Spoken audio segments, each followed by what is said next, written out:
Oltre alle aspettative, senz'altro è una grande gioia e per questo devo ringraziare gli assessori, i consiglieri comunali che hanno amministrato con me in questi 5 anni e soprattutto quelli che hanno lasciato il posto ai nuovi candidati. Ringrazio anche i nuovi candidati.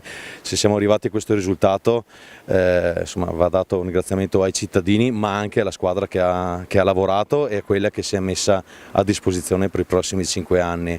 Da domani a testa bassa continuiamo. Abbiamo detto in campagna elettorale che chiedevamo il voto per continuare con la concretezza che ci ha contraddistinto in questi 5 anni.